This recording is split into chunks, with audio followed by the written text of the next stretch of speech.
Let them turn, let them turn. Z Scripture Tech incoming. Oh my god. Red crit fucking Titania. Holy smokes, brother. Red crit Titania, the Z Scripture Tech. You guys aren't going to want to miss this one. Come over to zixery.twitch.tv, whatever the fuck it is. Yo, do not miss this one, guys. W fucking clip from the stream. Anyways, here we got the literal best extermination or any fast mission build. Is it annoying? Yes. Is it the best though? Also yes. If you all want to see some endgame platforming or just want to hang out and chill, we are live on Twitch Monday through Saturday around 1 p.m. EST. Link in the bio.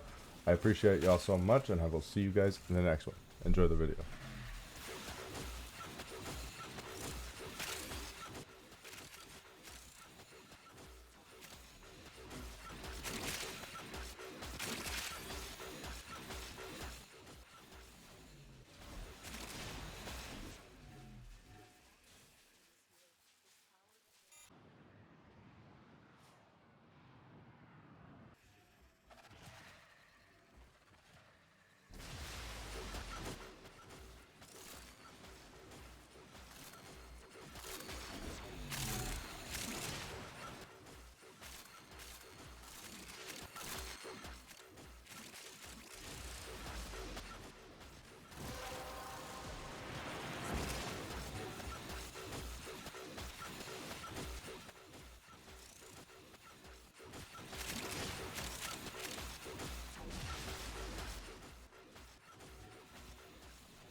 All right, we got the Titania extermination capture. Any missions you want to speed through really quick, this is the build. This is a thermal sunder build. Everybody hates it, but it is the best thing you could possibly run if you're trying to go absolutely fast. Corrosive projection can be switched out for enemy radar. I run corrosive projection just to make it a little bit easier when you're running steel path. Archon flow is also a flex. You can just run flow. 9 times out of 10, you're not going to be proccing the cold version of your thermal thunder, so this is fine. Steadfast, so we get the chance to have 3 free casts. You get this super often just because you're casting so much at so many times.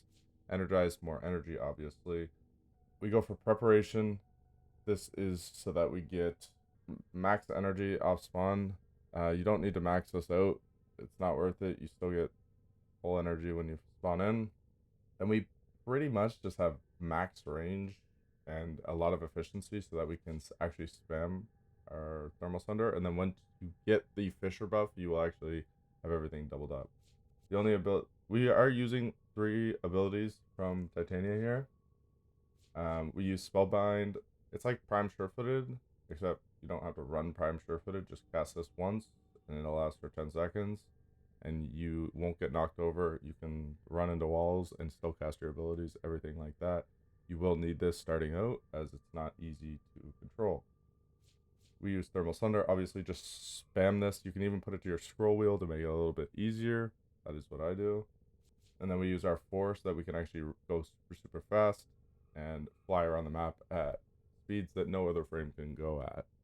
Your weapons really don't matter as long as you don't have a secondary. You can run a primary, you can run a melee. I only run a melee. I don't run a primary or secondary, because if you don't run either of those things, your frame will always get the Fisher buff when you're in like an exterm or a capture or anything like that. As long as you're in your 4, they will always give that Fisher buff to your frame. The incarnates don't matter. You can run whatever you want. It doesn't have to be a specific weapon.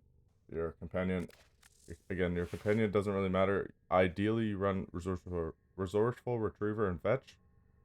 Resourceful retriever so that you can double the amount of void traces you get, as well as if you are running like a longer mission where it's like 5 minutes at like a minimum or something like that, you could get double steel essence from the acolyte in the event that that is an option to you. However, most runs always end up being around 30 to 50 seconds. Now, some small tech. In the video, you've seen like us wait at the start. If you have Magus Anomaly at the start of your missions, you can pull everything together, and everything will combine and be corrupted, and you can get void traces from all of them. I highly recommend doing this. It has made my life and my teammates' lives significantly easier when doing a 4x4, 5 Tau Forge shards. These are all quality of life. You do not have to run any of these. However, I run 4 casting speed and 1 energy effectiveness on energy orbs. Ideally, you could run you could run strength, but you don't really need to, in my opinion. This kills steel path very easily. This kills normal path even easier. The only problem at some points can be energy when you're playing steel path, but this pretty much fixes that entirely. And you cannot kill anything. Here is my pistols build, and here is my melee build. This melee build is purely for the acolyte. I have never used it for anything else. I even have an extra mod slot open, so you can slot whatever you wish in there. If you want the fashion, this is the fashion I typically run. I just run all black. I don't really do too much. Just all black.